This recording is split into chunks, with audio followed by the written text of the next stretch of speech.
FTP நேயர் வணக்கம். இன்று நம்முடன் ஐயா ரவீந்திர சிவன் சார். வணக்கம் சார். வணக்கம் சார். எலெக்ஷன் டேட் அனௌன்ஸ் பண்ணிட்டாங்க. இப்போ சர்ப்ரைசிங்லி தமிழ்நாடு எலெக்ஷன் வந்து கேரளா பாண்டிச்சேரி இல்லாமல் 2 வாரம் தள்ளி வந்திருக்காங்க. ஸோ ஃபர்ஸ்ட் இந்த 2 வாரம் தள்ளி போனது எதனால நினைக்கிறீங்க? What is the plan behind this? Tamil Nadu ஒரு பெரிய ஸ்டேட். வெஸ்ட் பெங்கால் அதையும் தாண்டி போயிருக்குன்னு சொல்லும்போது தமிழ்நாட்டில் வெஸ்ட் பெங்கால் யூஸ்வலி 7 ஃபேஸ் நடக்கும். 2 ஃபேஸுக்கு வந்துட்டு அது ஜனநாயகத்துக்கு கிடைச்ச பெரிய வெற்றி. அது 7 கட்டமாக நடக்கிறது இப்போ 2 கட்டமாக நடத்துனாங்க. ஆனால் தமிழ்நாடு வந்து கூடுதலாக மோடி பிரச்சாரம் இங்கே கட்டமைக்கலான்னு நினச்சிருக்கலாம். மோடி பிரச்சாரம் கட்டமைக்கலாமா இல்லாட்டி இன்னமும் கூட்டணி முடிவாகுது ஒரு காரணம் நினைக்கிறீங்க? இல்லை, நீங்கள் எப்படி வேணாலும் இன்டர்பிரட் பண்ணிக்கலாம். ஏன்னா ஒரு பார்வை. ஏன்னா பாண்டிச்சேரியில் 9ஆம் தேதி தேர்தல், 16ஆம் தேதி வேட்புமனு தாக்கல் ஆரம்பம் சொன்னோடனே திமுக காங்கிரஸ் இன்னும் அந்த சீட் ஷேரிங் முடிவாக சூழல் எல்லாருமே ஃபர்ஸ்ட் நாமினேஷன் ஃபைல் பண்ணிடுங்க, அப்புறமா கூட்டணி முடிவானா வித்ட்ரா பண்ணிக்கலான்ற அந்த டிசிஷன் வந்துட்டாங்க. சரி, இதெல்லாம் ஒரு பிக்கல் பிடுங்கல் வரும்போது அந்த தேர்தல் ஆணையம் அறிவித்த தேதியும் நெருங்கும் போது ஒரு முடிவெடுத்துக்கிட்டு அப்புறம் விட்ராவலுக்கு இடையில பேசி முடிவு பண்றதுனால பல காலகட்டத்துல பல இடங்கள்ல நடந்த ஒரு விஷயம் தான். விட்ராவல் பண்ணி சிம்பிள் அலாட் பண்றது வர கூட்டணி பேசலாம். ஓகே, நீங்க 2025 சொல்லிட்டு வந்த ஒரு விஷயம், 25 24 சொல்லிட்டு வந்த விஷயம், விஜய்க்கு 234 தொகுதியில ஆள் இல்லைன்னு சொல்லிட்டு இருந்தீங்க. அப்பெல்லாம் என்னங்க ஒரு டம்மி கேண்டிடேட் ஒருத்தர் கூட இருக்க மாட்டாங்களா அப்படின்னு நம்பிட்டு இருந்தேன். இப்போ நடக்கிற விஷயங்கள்லாம் பார்த்தா விஜய் ஃபர்ஸ்ட் 234 தொகுதி கேண்டிடேட் போடுவாரான்றது எனக்கு சந்தேகமா தான் இருக்கு. முதல்ல புதுச்சேரியில ஒரு எம்பி டிக்கெட் அவர் நின்று இருக்கலாம் 24ல. இப்ப 30 எம்எல்ஏ டிக்கெட்டே கஷ்டப்படுறாரு. தமிழ்நாட்டுல 214 தொகுதிக்கு அவர் கேண்டிடேட் போடுறது ரொம்ப கஷ்டப்படுவாரு. ரொம்ப அவங்க சிரமப்பட வேண்டிய சூழல் இருக்குன்னு எனக்கு தெரியும். கமலஹாசன் 80 தொகுதியை வெளியே கொடுத்தாரு. ஐயா பாரிவேந்தருக்கு 40, சரத்குமாருக்கு 40, அதுல 10 சரத்குமார் திருப்பி கொடுத்தாரு. தினகரன் SDPIக்கு 1 கொடுத்து 38 போட்டவர், 60 கோவல மக்கள் கட்சி இப்படின்னு வெளியே சீட்டை கொடுத்து 214 போட்டுக்கிடல. இவரும் 214 போட முடியாதனாலதான் காங்கிரஸ் கிட்ட 117 கொடுத்துடலாம்னு நினைச்சாரு. அது காங்கிரஸ் கூட்டணி கைகூட முதல்ல 117 தெரியல. அவங்களுக்கு 117 கேண்டிடேட்டா, அது வேற பிரச்சனையா? அவங்க எங்களுக்கு இவ்வளவுதாங்க கேண்டிடேட் இருக்குன்னு சொல்லி எடுத்து ஒரு 3 சீட்டு ஜாஸ்தி வாங்கிட்டாங்க MK ஸ்டாலின். அதை தாண்டி அவருக்கு ஏன் கேண்டிடேட் இல்லைன்னு நான் சொல்லதுக்கு ஒரு லாஜிக் வேணும் இல்லையா? அவருக்கு பிறந்த நாள் கள்ளக்குறிச்சி சாராய சாவை காரணம் காட்டி 1 வருஷம் தள்ளி வச்சுட்டாங்க. ரஜினிகாந்துக்கு பிறந்த நாளை இயல்பா கொண்டாடறதுக்குள்ள ஒரு ஆட்களோ, வறுமை ஒழிப்பு தினம்னு விஜயகாந்த் பிறந்த நாளை கொண்டாடக்கூடிய ஆட்களோ களத்துல அமைப்பு ரீதியா விஜய்க்கு கிடையாது. விஜய்க்கு பாப்புலாரிட்டி நான் குறைச்சு மதிப்பிடல, ரசிகர் பலத்தை நான் குறைச்சு மதிப்பிடல. அமைப்பு ரீதியா பிறந்தநாள் கொண்டாடுறதுக்கு வெயிட்டான ஆட்கள் அவருக்கு கிடையாது. நான் மீண்டும் இன்னைக்கும் கூட நான் சேலஞ்சா சொல்றேன், எல்லா தொலைக்காட்சியிலையும் பேசிட்டேன், பல வகுப்புகள்லையும் நான் பேசிட்டேன். உங்களுக்கு 214 தொகுதியிலையும் உங்க பிறந்தநாள் அன்னதானம் வழங்கப்பட்டதாக கூறப்பட்டாலும் உங்களுக்கு 35 இடங்கள்ல தான் அது அன்னதானம் வழங்கப்பட்டது. 35 இடத்துக்கு மேல, ஒரு 35 பேருக்கு மேல உங்களுக்காக ஒரு 50,000 ரூபாய அன்னதானம் புவர் ஃபீடிங்னு செய்யறதுக்கு தமிழ்நாட்டுல ஆள் இல்லைங்கிறது தான் நான் சொன்னேன். அதுல சில பேர்கள் எல்லாம் சொல்லுவேன், ஸ்ரீநகரா பொண்ணு, ஈசிஆர் சரவணன், பர்வேசு எல்லாம் நண்பர் எல்லாம் ஒரு அன்னதானம் வழங்கினான்னா அவனை என்ன இருந்தாலும் அவனை பாராட்டணும். அந்த சகோதரர்களை, காரைக்குடி ஒரு டாக்டரு, இப்படி கொஞ்சம் பேர்களை சொல்லுவேன். இன்னும் நம்ம கொஞ்சம் லிஸ்ட் எடுத்தா கொஞ்சம் பேர் சொல்லலாம். நான் நேற்று தம்பி கண்ணன்கிட்ட பேசிட்டு இருக்கும்போது சொன்னாரு, விஜயகாந்துக்கு ஆட்கள் இருந்த மாதிரி இவரு மதிவாணன், வடசென்ன மதிவாணன், கிண்டி வேணு, செங்கல்பட்டு எம்எல்ஏ இருந்தார்ல அவரு, நல்ல தம்பி, பார்த்தசாரதி, தென் தமிழழகன், பெரம்பலூர்ல வேணு, கும்மிடிப்பூண்டி வேணுன்னு ஒரு பையன் நான் வேண்டிய ஒருத்தவங்க தான், நாயுடு கம்யூனிட்டி பையன், வெங்கடேசன் நமக்கும் வேண்டியவர் தான், கடலூர் வெங்கடேசன். இப்படி விஜயகாந்துக்குன்னு நமக்கு ராமவசந்தன், சுந்தர்ராஜன், லோக்கலா அங்கங்க பவர்ஃபுல் ஆட்கள் நிறைய இருந்தாங்க. எல்லாருக்குமே விஜயகாந்த் கிட்ட நேரடி கான்டாக்ட் இருந்து. எங்க ஊர்ல ரவி, அவரு வாணி விஸ்வநாத், தியாகு, இவங்களெல்லாம் வச்சு விஜயகாந்த் பிறந்தநாள் கூட்டத்தெல்லாம் நடத்தி தையல் மிஷன் தொடங்குவாங்க. இதெல்லாம் தெரியும். கட்டபொம்மன் சந்தியில அந்த எஸ்பி ஆபீஸ் பக்கத்துல நடக்கும். அதுல என் ஃப்ரெண்டு அன்பு அஸ்ட்ராலஜர், அவன் ஏரியா, அங்கெல்லாம் இது கூட்டம் நடக்கும். இப்படி தமிழ்நாடு ஃபுல்லா விஜயகாந்துக்கு ஆள் இருந்து லோக்கல் ஆள் இருந்தாங்க. விஜய்க்கும் ஆரம்பத்துல கொஞ்சம் அந்த மாதிரி ஒரு 15 பேர்ட்ட இருந்திருக்காங்க. கண்ணா அந்த பேரெல்லாம் சொன்னார். டிநகர்ல இருந்து கூட இப்போ ஒரு திமுக கிளைச்சலாரில் ஒரு மரவர் ஒரு சோதரர் இருக்கிறாரு. அவர் கூட கீதம் ஹோட்டல் பார்த்துட்டு வரும்போது விசிட்டிங் கார்டெல்லாம் கொடுத்து தீக்குளிக்கெல்லாம் எஸ் ஏ சந்திரசேகர் சொல்லுவார், நாங்கள் தீக்குளிக்கிற மாதிரி எல்லாம் பண்ணுவோம், அது பெரிய இதா இருக்கும் அப்படிங்கிறத அந்த சோதரர் கூட சொன்னாரு.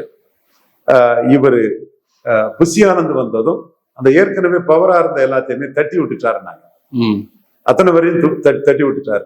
ஏன்னா தன்னை ரீப்ளேஸ் பண்ணக்கூடிய அளவுக்கு அதுல ஒருத்தன் வந்துடக்கூடாதுன்னு புஷி ஆனந்த் தட்டி விட்டுட்டாரு அப்படிங்கிற கருத்தை சொன்னாரு. ஆக டோட்டலா வாட் எவர் மேபி விஜயகாந்துக்குள்ள அந்த பவர்ஃபுல் ஆர்கனைசிங் கெப்பாசிட்டி உள்ள ஆட்கள் இல்லை. ஒரு ஏரியாவில் சொந்தமா 100 பேரை திரட்டதுக்கு அவனா திரட்டக்குள்ள கெப்பாசிட்டி ஆட்கள் விஜயகாந்த் கிட்ட இருந்த மாதிரி விஜய் கிட்ட இல்லை. 35 இடங்கள்ல தான் அவருக்கு பிறந்த நாளுக்கு அன்னதானம் வழங்கப்பட்டது. ஒரு 50,000 ரூபாய் செலவழிக்கூடிய கெப்பாசிட்டியில 35 இடத்துலதான் அவருக்கு ஆட்கள் இருந்தான்னு சொல்லும் போது 35 கேண்டிடேட்டுக்கு மேல இல்லைங்கிற முடிவுக்கு நான் வரேன்.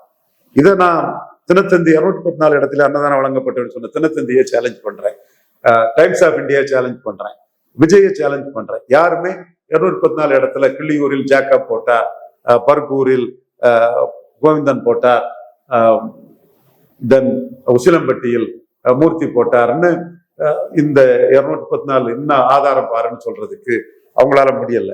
ஸோ இந்த இடம் தான் விஜய்க்கு வந்து விஜயகாந்த் கிட்ட இருந்த அமைப்பு பலம் விஜய்க்கு இல்லைங்கிறத நான் தெள்ள தெளிவாகவே புரிஞ்சுக்கிட்டேன். விஜயகாந்த் உள்ளாட்சி தேர்தலாம் நிறைய போட்டிருந்தாரு. விஜய் சிம்பல் இல்லாத இடத்துக்குள்ள கொஞ்சம் விழுப்புரம் கடலூர் டிஸ்ட்ரிக்ட்ல போட்டுக்கிட்டு அதை ஒரு ஷோ தான் விஜய் காட்டினாரு. ஸோ இந்த இடத்துக்குள்ள அமைப்பு ரீதியா விஜய் ஓரளவு இருக்கிறதே புஷி ஆனந்தால தான் இருக்கிறார். புஷி ஆனந்த் தான் அந்த இயக்கத்தின் தந்தைன்னு நான் பலமுறை சொல்லுவேன். ஆக புஷி ஆனந்தால ஓரளவு இருக்கக்கூடிய ஒரு முழுமையான ஒரு அமைப்பு பலம் அவருக்கு இல்லைங்கிற அடிப்படையில தான் கேண்டிடேட் போட்டியிட முடியாதுங்கிற முடிவுக்கு வந்தேன். இதுல இப்ப அவருக்கு பெரிய சிக்கல் என்னன்னா, தப்பா பிளே பண்ணதும் அது இன்னைக்கு பெரிய பெரிய சிக்கலா இருக்கு. கூட்டணிங்கிற மாதிரி ஒரு தோற்றத்தை கொடுத்து தினத்தந்திலே கட்டிங் போடுறாங்க. 80 விழுக்காடு மாவட்ட செயலாளர்கள் வந்து கூட்டணி போகணும்னு ஒரு பெரிய கட்டிங்க போட்டு இது பண்றாங்க. இது எப்படி இருக்குதுன்னா, பழம் நழுவி பால்ல விழுந்தோடனே 60 சீட்டு 40 விழுக்காடு பலம் கொண்ட ஒரு அணியில 60 சீட்டு வாங்கிக்கிட்டு விஜயகாந்த் போயிருவாரு, அவரு டெப்டி சிஎம் ஆயிடுவாரு, நம்ம எல்லாம் பிடபிள்யூ மினிஸ்டர் ஆயிரலாம், அப்படி ஆயிரலாம்னு தேமுதிக காரங்க கனவு கண்டுட்டு நின்னவங்க திடீர்னு மக்கள் நல கூட்டணின்னு திமுக கூட அதிமுக கூட கூட்டணி இல்லாம விஜயகாந்த் இருக்கக்கூடிய ஒரு சூழ்நிலை வரும்போது எல்லாரும் மனம் வருத்துட்டான். கோடிக்கணக்கான செலவழி நினைச்சவன் லட்சக்கணக்காக கூட செலவழிக்கல. விஜயகாந்துக்கு செல்வாக்கு 2.5% குறைஞ்சிடுச்சு. அதுக்கு முன்னாடி கூட்டணி வரும்போது 7.8 இருந்தார். இப்ப அதுல 60 சீட்டு வாங்கிட்டு நின்று இருப்பாருன்னா அவருக்கு செல்வாக்கு வந்து 8-10 விழுக்காடு செல்வாக்குல இருந்திருக்கும், சீட்டும் கன்வெர்ட் ஆயிருக்கும். அப்போ அவன்லாம் அன்னைக்கு திமுக காங்கிரஸ் கூட்டணியில தேமுதிக ஒவ்வொருத்தரும் தொகுதிக்கு வந்து 5 கோடி 6 கோடி செலவழிச்சிருப்பான். தனியா தேமுதிக நிற்கும் போது ஒவ்வொருத்தரும் 10 லட்சம் 5 லட்சம் கூட செலவழிக்காம கையை சுருக்கிக்கிட்டு ஒதுங்கி போயிட்டாங்க. ஏன்னா இதுல வின்னபிலிட்டி வராது, அதுல வின்னபிலிட்டி வரும். அப்போ வின்னபிலிட்டி வராததுல யாரும் செலவு பண்ணாததுனால 2.5 விழுக்காடு வாக்குங்கிற லெவல்ல விஜயகாந்த் போயிட்டாரு. அதே மாதிரி தினகரனும் 21 வந்து அதிமுகவுக்குள்ள நுழைஞ்சிருவாரு, அவர் தான் அதிமுக, எடப்பாடி எல்லாம் தூக்கி சாப்பிட்டுக்கிட்டு அவங்க சிஎம் ஆட்டே ஆயிடுவாருன்னு நிறைய பேர் ஹோப்லா இருந்தாங்க. ஹோப்லா ஆன பிறகு அவர் தனிச்சு போட்டிடும் போது ஒரு சிலர், Velu Karthikeyan park council vice சேர்ந்தவா இருக்காரு, நம்ம சகோதரர், அவரு நல்ல ஓட்ட எடுத்தாரு, தேர்போகி பாண்டியன், இப்படி ஒரு சிலர் ஓட்டு எடுத்தாலும் கூட ஒட்டுமொத்தமா வந்து எல்லாம் எம்எல்ஏ ஆயிடுவோம், அதிமுக கூட்டணிகளை வந்துருவோம்னு நினைச்சு வேகமா நின்ன அந்த அமமுக தரப்பினர் தனிச்சு தினகரன் தலைமையில் அணின்னு சொல்லும் போது ஜெயிக்காதுங்கும் போது வெறுத்துடுறாங்க, அதோட பலகீனம் அடைஞ்சிடுறாங்க. அவங்க வந்து இன்வெஸ்ட் பண்ண தயாரில்லை, பணம் செலவழிக்க தயாரில்லை. 5.5 விழுக்காடுங்கிறது 2.5 விழுக்காடா போயிட்டு இப்போ விஜய்க்கு என்ன பலம்னு தெரியாது. ஆனா விஜய்க்கு முகம்தான் இருக்கு, கைகால் உடம்பு இல்லை, தனிச்சு நின்று ஜெயிக்க முடியாதுன்னு எல்லாருக்குமே தெரியும். இன்னைக்கும் கூட அவர் ரஜினிகாந்த் கிட்ட சரண்டர் ஆகிற மாதிரி ஆதவர்ஜன் அந்த அறிக்கை பேசியிருக்கவும் கூடாது, பேசிட்டு மன்னிப்பு கேட்டிருக்க கூடாது. விஜய் தான் பிகைண்டா இருக்கிறார், விஜய் தான் பிகைண்டா இருக்கிறார். ஜனநாயகம் படம் வந்து 8ஆம் தேதியே நீங்க வந்து சசிகலா டைப் ட்ரீட்மெண்ட் உங்களுக்கு இருக்கு, சசிகலா ஸ்டேச்சர் பெருசு, அது வேற. அதே மாதிரி விஜயும் பெரிய நடிகர், அது நம்ம மறந்து வரல, பெரிய பெர்ஃபார்மர், டான்சர், அதெல்லாம் ஓகே. பட் நீங்க ராகுல் காந்திக்கு ஆளாட்டு நீங்க போகும்போது உங்களுக்கு ட்ரீட்மெண்ட் மோசமா இருக்கும், உங்களுக்கு ஜனநாயக படம் வராதுங்கிறத நம்ம டிக்ளேர் பண்றோம். அதை விஜய் என்ன பாக்குறாருன்னா, ரவீந்திரன் துரைசாமி சீமானையும் ரஜினிகாந்தையும் சந்திக்க வைக்கிறது. சீமான விஜய்க்கு பிடிக்காது. நஷ நஷ நஷ நீ பேசிக்கிட்டு இப்படி சீமான் மேல உள்ள கோழை நாய் களத்தை விட்டு ஓடிட்டான்னு சொன்னதும் சீமான பிடிக்காம நச நச நீ பேசிக்கிட்டு, அதே மாதிரி சவுண்டு போட்டு பேசிக்கிட்டு, இலவசங்கள் வேண்டான்னு பேசிக்கிட்டுன்னு சீமானுக்கு எதிராக ஏதாவது பேசுறது வழக்கம். விஜய்க்கு வழக்கம் உண்டு. ஒரு டைரக்டரை வந்து 8.2 எடுத்துட்டானேங்கிற அந்த இது இருக்கும் போது நம்ம சீமானையும் ரஜினிகாந்தையும் சந்திக்க வச்சது விஜய்க்கு ஒரு கண்கட்டி. அப்ப விஜய்க்கு எதிராக தான் நம்ம அதை சந்திக்க வச்சது மாதிரி அது ஒரு இதாட்டு பேசினாப்புல. இப்படி எல்லாம் நம்ம ஒரு நிகழ்வு, அந்த நிகழ்வுல நம்ம பிகைண்ட் இருக்குங்கிறது நமக்கு அது கிரெடிட் தான். அதுல என்ன இருக்கு நமக்கு. அப்போ அந்த நிகழ்வு அடுத்தால வந்து அண்ணா ரஜினிகாந்த் அரசியலுக்கு வந்தா என்டிஆர் மாதிரி வருவார். நான் 50 விழுக்காடு எல்லாம் பொசிஷன் பண்ணேன். அவரே 15 சொல்லிட்டு போயிட்டார், நான் 50 பொசிஷன் பண்ணேன். அதுக்கு பிறகு ஒரு உடல்நிலை காரணமா விலகுனது தான் நல்லது, அவர் உடல்நிலை தான் முக்கியம்னு மனப்பூர்வமா சொன்னோம். அப்போ அவர் விலகின பிறகு யாருக்கு ஆதரவுன்னு சொல்லும்போது யாருக்கு ஆதரவு கொடுக்காண்டாங்கிறத நான் சொல்லி அறிக்கையெல்லாம் வெளியிடாண்டான்னு சொன்னது என் பங்கு பெரும் பங்கு. அதை டிவிலே சொல்லிட்டான். யாரையும் ஆதரிக்க மாட்டாரு, ஸ்டாலின் அவருக்கு நண்பர், எல்லாரும் நண்பருங்கிற இதுலதான் நான் சொல்லி முடிச்சேன். அப்ப இதெல்லாம் கூட்டி கடிச்சு பார்த்து இவங்க வந்து என்ன நோக்கத்துல வந்தாங்க, கடைசி படம் அது ஒரு ஏமாத்து தான், அது தண்ணியில் எழுத வேண்டியதான், இது நடிப்பாரு அப்படி சொல்லி ஒரு வசூலை ஏத்திக்கிட்டு, அரசியல் இதை வச்சு ஒரு வசூலை ஏத்திக்கிட்டு, பெரிய படமாட்டு 500-600 கோடி வசூலாட்டு பெரிய இதுன்னு காட்டலான்னு உச்சம்னு சொல்லலான்னு நினைச்சவங்க சொச்சமா போயிட்டாங்க. ஒண்ணும் இல்ல, போனி ஆகாம நிலைமை ஆயிட்டு 25 படம் இல்ல, 26 படம் இல்ல, ஃபீல்டிலே இல்ல, மார்க்கெட் இருக்கான ஃபீல்டுல இல்ல, அந்த பொசிஷனுக்கு நீ இப்போ ஆளாயிட்டாங்க. அப்ப இப்படி ஒரு நிலைமை நம்ம பெரிய காலிடே கலெக்ஷனை பார்த்து சாதிச்சிடலாங்கிற இடத்துல ரவீந்திரன் துரைசாமி சொல்லி அடிச்சது தானே. அது யார் வேணாலும் பாருங்க, நீங்க நியூஸ் 18ல பாருங்க. என் சகோதரர் நயனார் நாயகன், என் சகோதரி தமிழிசை, இவங்க கருத்தை எல்லாத்தையும் மாறுபட்டு சொல்றேன். ஜனநாயகத்துக்கு ட்ரீட்மெண்டே தனிங்கிறேன். இன்னைக்கு வர தேர்தல் ஆணையத்துக்கு தள்ளி விட்டுட்டு படம் தேர்தல் வராது. அதுக்கு பிறகு தேர்தல் ஆணைய சாங்ஷன் கொடுக்கணும். இன்னும் பெரிய சிக்கல்கள் அதுக்குள்ள எல்லாம் இருக்குது. அப்போ இந்த ஒரு இது வந்து சினிமா ரீதியா விஜய் மனசை ரொம்ப பாதிச்சிச்சு. அதற்கு பிறகு அவரால் மோடியை முன்போல ஸ்ட்ராங்கா எதிர்க்க முடியல, ராகுல் காந்திய வேகமா ஆதரிக்க முடியல. அப்படியே வந்து அவரு இதாகிறார். நான் கிண்டல் வேற பண்றேன். மேட்ரு இதுதான். இதுக்கெல்லாம் காரணம் ரஜினிகாந்த் நினைச்சுக்கிட்டு ரஜினிகாந்த் சீண்டினாப்ல. அதுக்கு பிறகுதான் கிளைமாக்ஸ். ரஜினிகாந்துக்கு இருக்கக்கூடிய மக்கள் ஆதரவு செல்வாக்கு இது வந்து விஜய் கம்பேரிட்டிவே இல்லைங்கிற அளவுக்கு எடப்பாடி, நயனார் நாகேந்திரன், ரகுபதி, திருமாவளவன், நக்கீரன் கோபாலு, என் தம்பி ரங்கராஜ் பாண்டே, இன்னைக்கு அவன் தம்பி தான், கருத்து மாறுபாட்டுல அவன் 2 தட்டு தட்டுவேன், அது வேற அவன் தம்பி இல்லைன்னே ஆயிராது இல்ல. என் தம்பி ரங்கராஜ் பாண்டே எல்லாருமே வந்து வரிஞ்சு கட்டிக்கிட்டு அண்ணன் ரஜினிகாந்துக்காக நிற்கும் போது விஜய்க்கு அப்பந்தான் ரஜினிகாந்துக்கு வேல்யூ மதிப்பு தெரிஞ்சு இது இன்னும் பிரச்சனை இல்லைன்னு ஆதவர்ஜனாவுக்கு மன்னிப்பு கேட்க வச்சுட்டாப்புல. மன்னிப்பு கேட்டது அதோட பெரிய வீக்னஸ். ஃபர்ஸ்ட் இந்த ரஜினி மேட்டருக்கு வரேன்.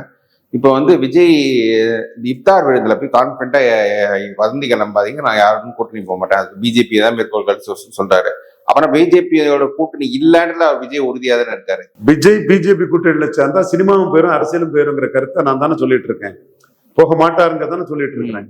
ஆனா விஜயை காட்டி தான் அண்ணாமலை தலைவர் போஸ்ட பிஜேபியில உள்ள மற்ற தலைவர்கள் எடுத்தாங்க. எடப்பாடி விஜயும் சேர்ந்தா பிஜேபி தெருவில் போயிரும் அப்படின்னு சொல்லும் போது, கூட்டணிக்காக நம்ம எடப்பாடி தயாரா இருக்காருன்னு சொல்லும் போது அண்ணாமலை காலி பண்ணிக்கிட்டு கூட்டணி போறாங்க. இதே மாதிரி இன்னொரு கான்செப்ட் அண்ணாமலை சீமான ப்ரொஜெக்ட் பண்ணிட்டா 3வது பேர் வரணும், எடப்பாடி பிஜேபிக்குள்ள வந்துடுறாரு. சரி, எடப்பாடி விஜய் சேர்ந்தா பிஜேபி தெருவில் போயிடும். அப்போ நீங்க ஒரு ஐடியா கொடுத்தீங்க, நான் என்டிஏ நாம் தமிழர் கூட்டணின்னு. அப்ப என்டிஏ நாம் தமிழர் நிற்கும் போது என்டிஏவோட அட்லீஸ்ட் 24 எடுத்த ஓட்டோட நிற்கும்ல. மோடி ஃபார் 2029 மையமா வச்சு சீமான உள்ள கொண்டு வந்துடணும், சீமான சிஎம் கேண்டிடேட்டா கொண்டு வந்துடணும். இனி ஒரு நான் மூவ் எடுத்தது உண்மை. அண்ணாமலை அதற்கு துணை நின்றாரு. அண்ணாமலை சீமான் அண்ணன் உறுதியானவர், சீமான் அண்ணன் காசு கொடுக்காம வாக்கு வாங்குவார், சீமான் அண்ணன் தான் பிராண்டி விஸ்கி கூடாது, நீ கல்லுக்காக நிற்கிறாரு அப்படின்னு சீமானுக்கும் நல்ல ப்ரொஜெக்ஷன் கொடுத்து வந்தாரு. 18 ப்ரொஜெக்ட் பண்ணுனா 26 அரித்மெட்டிக்கலி எடப்பாடி 20, அவர் 3வது போயிருவாரு, அடி வாங்கிடுவாரு அரசியல களத்துக்குள்ள. ஸ்டாலின் வர்சஸ் எடப்பாடிங்கிற அந்த ஒரு சிலர் பேசக்கூடிய அரசியலை அகற்றிடலாங்கிறதுல நாம முன்முயற்சி எடுத்தோம். அப்ப பிஜேபிக்கு ஒரு வாய்ப்பு அங்க இருந்தது இல்ல, எடுத்த உண்மை. அதுக்குள்ள காரணங்களையும் பிஎம்ஓக்கு நாம சொன்னோம். இந்த டைம்ல 20 உள்ள வந்துச்சு. 20 எடப்பாடி உள்ள எப்படி வராருன்னா, என்ன கொஸ்டின் என்னன்னா, நீங்க சொன்னீங்க அதிமுக தாவேக ஒன்னா போனா பாஜக நெருக்கடின்னு சொல்லும்போது, பாஜக அது கவுண்டரே வேற ஒரு ஆப்ஷன் இருக்கும்போது பாஜக ஏன் என்ன நெருக்கடி வரும்போது? எடப்பாடி தயாரா இருந்தார், 20 தயாரா இருந்தது. அண்ணாமலையை கவுட்கணுங்கிறதுல மற்ற எல்லாருமே தயாரா இருந்தாங்க. டக்குன்னு அது இதாச்சு. சில எக்ஸ்ட்ரானியஸ் போர்சஸ் வந்து அதுல தலையிடுறதுல தப்பு இல்லை. ஆனா மோடி பிரதமரா இருக்கிறதே ஜாதி அடிப்படையில பிடிக்காத பயலெல்லாம் தலையிட்டு இருக்கான். என்ன செய்ய இந்த இதுல? பட் நாம அந்த சமூகத்துக்கு மேல எந்த இதுவும் கிடையாது. தேசபக்தியும் தேவபக்தியும் உள்ள அந்த சமூகத்துல 90% மோடிக்கு தான் பேக்கிங் கம்ப்ளீட்டா இருக்காங்க. இந்துக்களின் மானத்திலையும் நம்மளுடைய பெரிய பெருமையும் கௌரவத்தையும் கொடுத்த RSS மானத்தையும் காப்பாத்தின மோடியை தான் அந்த சமூகத்தை சேர்ந்த தேசபக்தி தேவபக்தியும் உள்ள 90 விழுக்காடு மக்கள் வந்து ஆதரிக்கிறாங்க, பாராட்டுறாங்க. அவங்களுக்கு நம்ம என்னைக்குமே மதிப்பு மரியாதையும் என்னைக்குமே கொடுப்போம். ஆனா மோடி பிரதமரா இருக்கிறது கூட ஜாதி அடிப்படையில பிடிக்காதவங்க எல்லாம் அண்ணாமலை நீக்கத்துக்காக இது பண்ணிருக்காங்கிறது நமக்கு தெரிய வருது. சோ அதுக்குள்ள ரோல் என்னன்னா, அதிமுக பாஜக சேர்ந்திருந்தா எம்பி சீட்டு ஜெயித்திருக்கலாம்னு வேலுமணி சொல்றாரு. அப்போ அதுக்கு அண்ணாமலை குறுக்கானுக்கிறாருன்னு சொல்லும் போது மீண்டும் தனிச்சு நின்னா ஒண்ணும் இல்லாம போயிருங்கிற ஒரு தோற்றத்தை கொடுத்து அதிமுக பாஜக கூட்டணி வந்துட்டு, இதுக்கு வந்து விஜய காட்டி பண்ணின ஒரு அரசியல் நகர்வுகள் தான் ஒரு காரணம். விஜய்க்கு அந்த இம்பார்ட்டன்ஸ் இருக்கிற ஒத்துக்கணும். விஜய காட்டி காங்கிரஸ் 3 MP ஒரு ராஜ்யசபா வாங்கிட்டாங்க. விஜய காட்டி தினகரன் NDA-க்குள்ள போயிட்டாப்புல. ஆனா கேரளாவில் விஜய்க்கு ரொம்ப செல்வாக்குன்னாங்க. விஜயை பற்றி ஒண்ணும் இல்லையே கேரளாவில். ஜானாரகிசாமியை நம்பி எழுதின பத்திரிகையாளர்கள் எல்லாம் கொஞ்சம் செல்ஃப் ரிலைஸ் பண்ணி பார்ப்பா, கேரளாவில் விஜய்க்கு என்ன செல்வாக்கு இருக்குன்னு. இல்ல சார், இப்போ வந்து நீங்க சொன்னீங்க ஆதவ அர்ஜுனா மன்னிப்பு கேட்ட தப்புன்னு. பட் ஐடியலி அந்த எக்ஸ்பிளனேஷன் விஜய் தரப்புலே கொடுத்துருக்கணும்ல. விஜய்ன்ற ரஜினின்ற ஒரு தன்னோட சீனியர் ஆக்டருக்கு எதிராக பேசும்போது ஒரு அரசியல் கட்சி தலைவரா வந்தனால விஜய் சந்திக்கலாம். ஏற்கனவே புலிப்படம் விழுந்த போது ரஜினிகாந்த் கமல்ஹாசன் இருக்கும் போது ரஜினிகாந்த் காலில் மட்டும் விழுந்துட்டு வந்தவர் தானே. அவருக்கு இதெல்லாம் ஒண்ணும் சாதாரண விஷயங்க. இதெல்லாம் அவருக்கு இதெல்லாம் சாதாரணமா அப்படியே செஞ்சுட்டு போயிருவாருங்க. அந்த மாதிரி தான் அவர் அரங்கத்துக்குள்ள ஒரு வேஷமும் வெளியே வந்து பெரிய ஹீரோ வேஷம் போடக்கூடிய ஒரு போலியான ஒரு ஆள் தாங்க. ஆதவ அர்ஜுனா அப்ப மன்னிப்பு கேட்டது ஏன் தப்புன்னு சொல்றீங்க? விஜய் சொல்லி கேட்டதா சொல்றேன். அதான் அதுல என்ன தப்பு? விஜய் இல்ல மன்னிப்பு கேட்க வேண்டிய நிர்பந்தம் வந்துட்டு ரஜினிக்கான ஆதரவு வளையம் பெருசா பெருகிட்டுங்கும் போது அதுல மறந்துட்டாங்கிற. ஒண்ணுமே அரசியல் அரங்கத்திலே இல்லாம அரசியல் விட்டு போனவருக்கு மிகப்பெரிய ஒரு அரசியல்வாதி மாதிரிப்பட்ட ஒரு ஆதரவு வந்து எல்லா திசையில இருந்து சேர்ந்து வர்றதுல விஜய் தரப்பு வந்து அதை நம்ம அக்செப்ட் பண்ணி தான் தெரியணும்னு அக்செப்ட் பண்ணிட்டாங்க. இதுல இந்த ரஜினி எபிசோட்ல எனக்கு வியப்பா இருக்க விஷயம் என்னன்னா, திமுக தரப்புல அமைச்சர் ரகுபதி சொல்லியிருந்தாரு, மற்றவர் யாரும் பெருசா சொல்ல, முதலமைச்சர் யாரும் அதுக்கு ரியாக்ஷன் கொடுக்கல. ஆனா ஒரு வாரம் கழிச்சு எடப்பாடி ஒரு ரியாக்ஷன் கொடுக்குறாரு. அவருக்கு வந்து எல்லா இந்திய தலைவர்களும் GK வாசன் போன்ற தலைவர்கள் எல்லாமே நிறைய ஒரு கண்டனம் தெரிவிக்கிறாங்க விஜய். ஏற்கனவே அதுக்கு ரியாக்ஷன் வருது. ஏற்கனவே விஜய் இந்த கூட்டணிக்குள்ள வந்துருவாருன்னு பிஜேபிக்குள்ள ஒரு தரப்பு நினைச்சிருக்கலாம். அவங்களும் என் சகோதரர்கள் தான். இப்போ இவரு JVC சிவராமையா சகோதரன் ஆயிருமா, ரங்கராஜ் பாண்டியன் ஆயிருமா, கோலகால சீனிவாஸ் ஆயிருமா?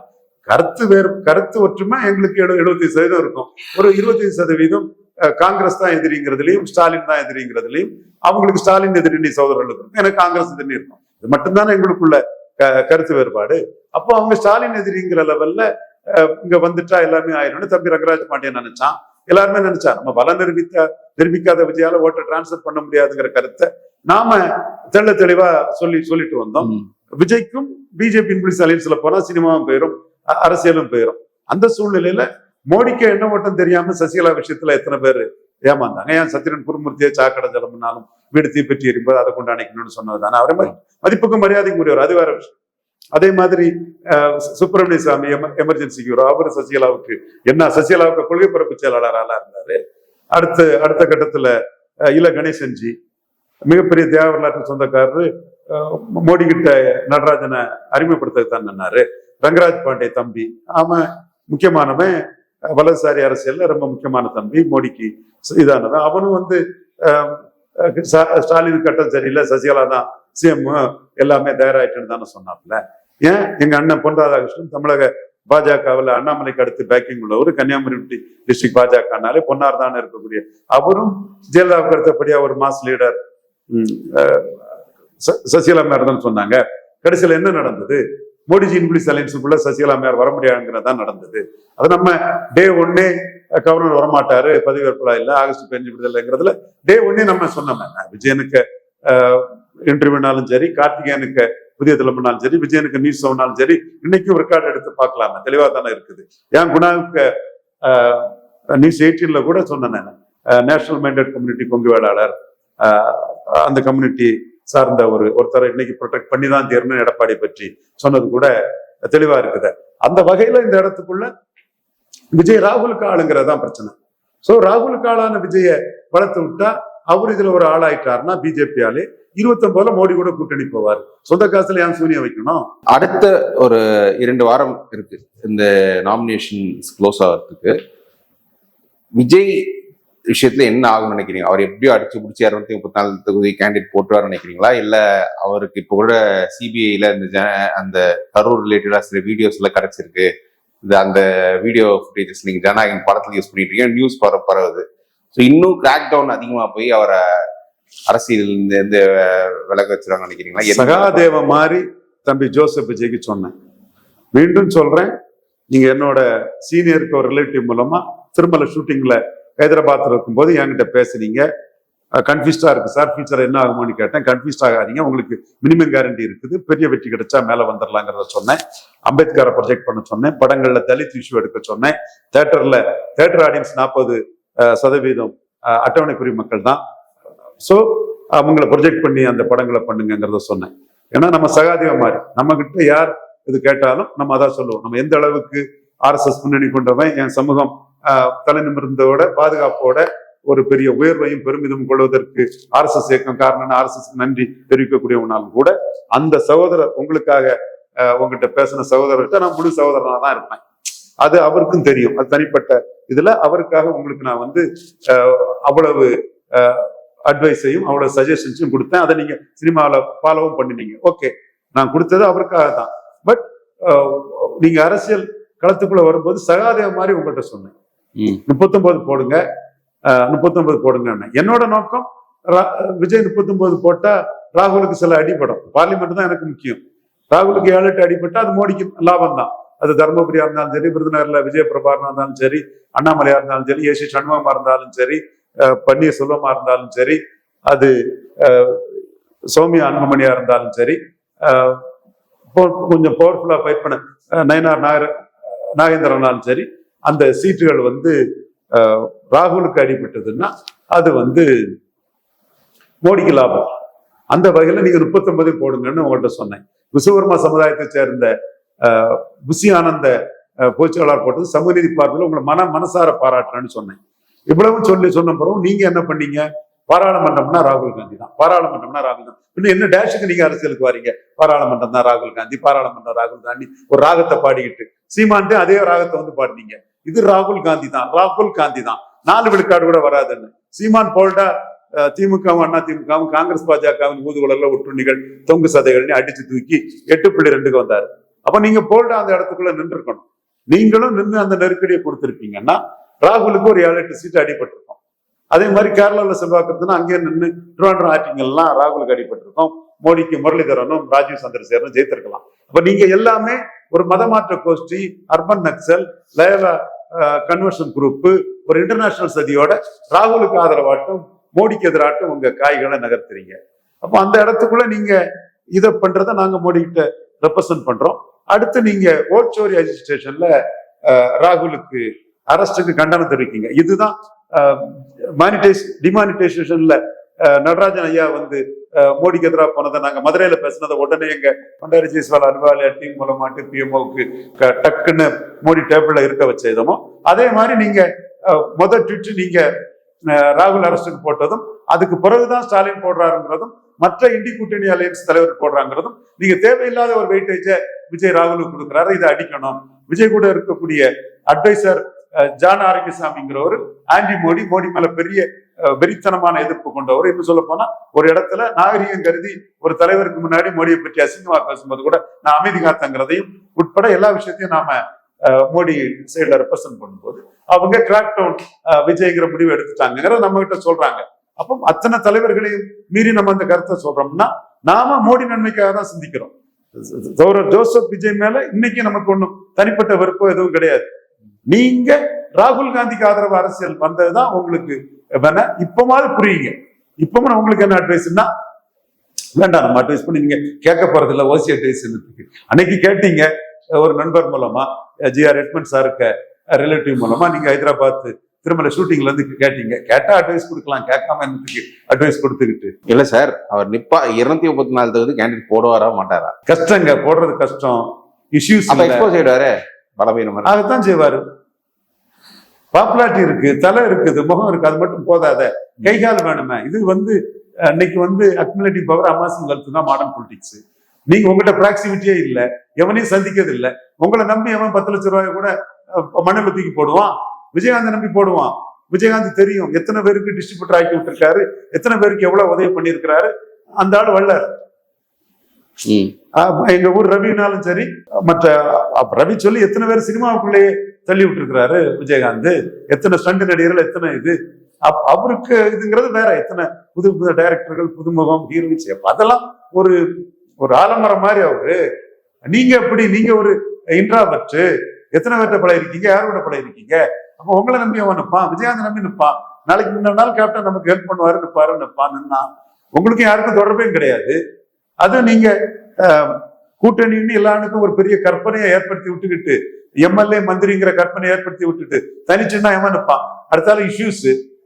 அருந்ததியர், நாயுடு, தெலுங்கு தாய்மொழி மக்கள், தேவங்கர் செட்டியாரு, 24 செட்டியாரு, போயர், ஒட்டர், தொட்டிய நாயக்கர்லாம் பெருமளவு ஸ்டாலின் தான் கன்சால்டேட் ஆவாங்க. ஒரு சீமான் தொட்டியனாருக்கு சீட் கொடுத்துக்காருன்னு ஒரு சகோதரர் என்கிட்ட சொல்லிட்டு போனாரு. நீங்க பேசுறீங்க நன்றின்னு சொல்லிட்டு போனாரு. என்றாலும் பையன்லாச்சு அவங்க ஸ்டாலின் கன்சால்டேட் ஆவாங்க. தேவேந்திர குல வேளாளர் பறையர்கிட்ட கண்டிப்பா சீமானுக்கு வாக்கு வங்கி போயிருக்கு. ரெட்டலைக்கு அவன் போடுறது எந்த லாபம் இல்லைன்னு உணர்றான். செங்குந்தார், இப்படி பல சம்பவங்கள்ட்ட சீமானுக்கு வாக்கு வங்கி போயிருது. இந்த மக்களுக்காக தொடர்ந்து சீமான் போராடுவார். தொடர்ந்து போராடு, இஷ்யூ பேஸ்டா நின்று போராடுவார். அப்ப நீங்க வந்தீங்கன்னா உங்களை பார்த்து ஒரு சந்தோஷப்படுவான். விஜயை பார்த்து சந்தோஷப்படுவான், ஓட்ட போட மாட்டான். ராதிகாமி சரத்குமாரையும் பார்த்து திருமணத்துல சந்தோஷப்பட்டது மாதிரி உங்களை பார்த்து சந்தோஷப்பட்டுட்டு போவான். ஓட்டு எங்க போடுவான்? ஓட்டு போடணும்னா ஓட்டு போடுவோம்னு சொல்லுவான். களத்துல ஓட்டு போடணும்னா அவன் இஷ்யூல நிக்கணும். நீங்க எய்தர் அந்த பக்கம் நின்னுங்க, அருந்ததியர் பிரியாரிட்டிசேஷன் கரெக்ட்னு சொல்லுங்க, அல்லது சீமான் பக்கம் நின்று 5 விழுக்காடு பழைய தேவேந்திர குல வேளாளர் உயர்த்தி கொடுங்கன்னு சொல்லுங்க. பழைய தேவேந்திர குல வேளாளர், அருந்ததியர் சகோதரர்கள் ரொம்ப விழிப்புணர்ச்சி கொண்டவங்க, ரொம்ப கௌரவமா அரசியல்ல ஓட்டு போடுவாங்க, டாக்டிக்கல் ஓட்டு போட தெரியும். ஏன் உங்க கண்ணு முன்னே நடந்தத ஸ்டாலினுக்கு எதிராக பேசும்போது அருந்ததியர் மக்கள் கைத்தட்டு இல்லையே? சீமானுக்கு எதிராக பேசும்போது தானே ஆர்ப்பரிச்சு கைத்தட்டுனா ஈரோட்டுல. அப்ப எப்படி ஓட்டு போடுவான்?